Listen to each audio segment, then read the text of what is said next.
The following is a tutorial on FLIR's ResearchIR Max software and how to trigger the start of recording. There are three different ways to trigger the start of recording. One is through a switch closure through the USB port.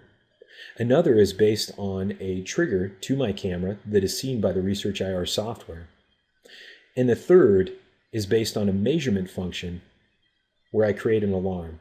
Or in other words, based on scene temperature when it falls below a certain threshold or rises above a certain threshold. Let's take a look at the USB switch closure first. To set that up, I just go under Edit Preferences and click on Enable Serial Remote Start.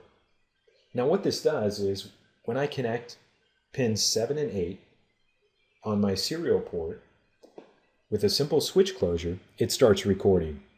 Now in the case of my computer today, I don't have a serial port built into my computer. However, I can go and buy a USB to serial port converter very inexpensively online and still take advantage of this function. Since I don't have it here today, I'm going to leave it unchecked and click OK. The second ways to record or start recording based on a trigger are under the Edit Record settings. So I click on my Edit Record settings and take a look at those. Now, the second way I mentioned was that if a trigger is received by my camera itself, it can toggle a bit or set a flag in the header of the image data streaming to the computer. The computer then looks for that header bit or flag and starts recording based on that. To enable that, I simply click on the Use Header field to start recording and then select Trigger from the drop-down box. Today I don't have that set up for this specific camera, but what I do have set up is the third way to do triggering within ResearchIR, and that's with the use of a measurement function.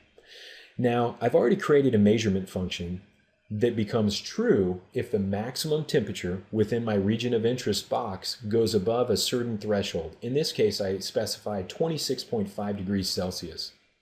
So I check the Use Measurement function to start recording, and then I select Alarm, which is what I named my measurement function. If there were multiple measurement functions shown here, I'd have multiple options to choose from. Everything else is set up just how you normally expect for recording, so I'm going to click OK. And as it turns out, my box already had heat that went above the threshold, and we started recording immediately. After it finishes, I'm going to move the box to something much colder to ensure that we don't trigger again. And you'll see down here my measurement function, which I named Alarm, says false. To show you the triggering one more time, I'm going to drag the box over to the hot LED and it'll trigger another 10-second recording.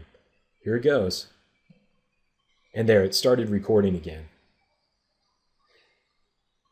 This is the third way to trigger recording in ResearchIR.